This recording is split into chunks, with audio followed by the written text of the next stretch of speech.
Hi, Lee Phillips. Hey, I'm a lawyer. Don't hold that against me. We're having a good day, though. How does that sound? You do know how to tell if the lawyer's lying to you, don't you? Yeah, his lips are moving. All right. That's the easy part.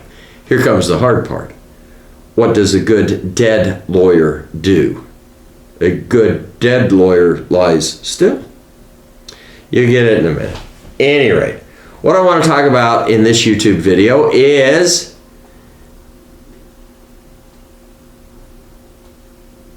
causal connections. I had to think about it.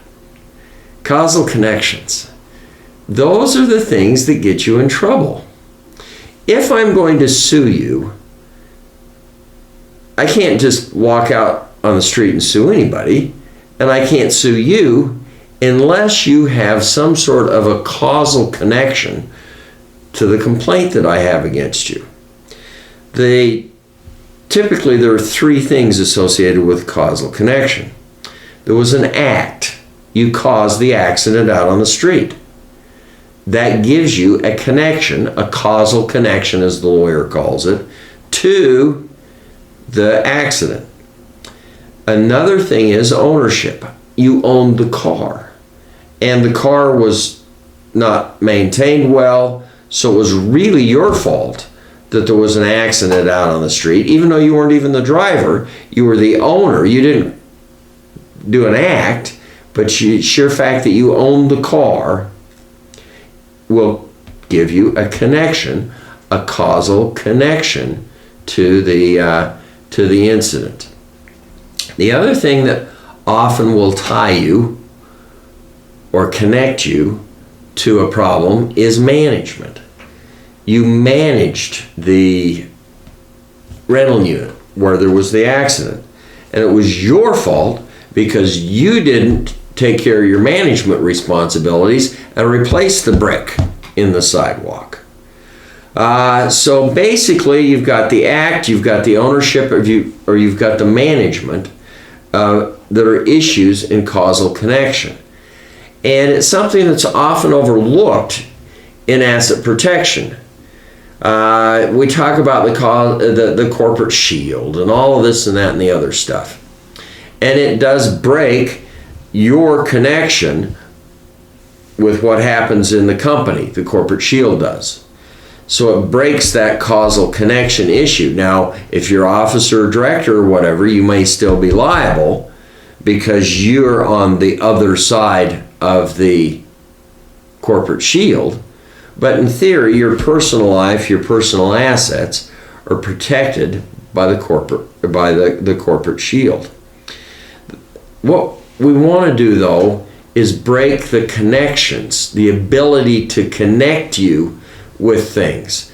And I don't like it when people come to me and they have this asset protection chart, and I've got a series of LLCs, and then I've got a couple of corporations that own the 4 LLCs each, and then I've got the living trust that owns the corporation, and then you own it all, blah, blah, blah.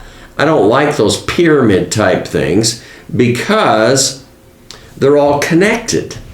I would rather see 6 LLCs with no connection in between them, not owned by a single LLC or corporation on top, because that then connects them all together.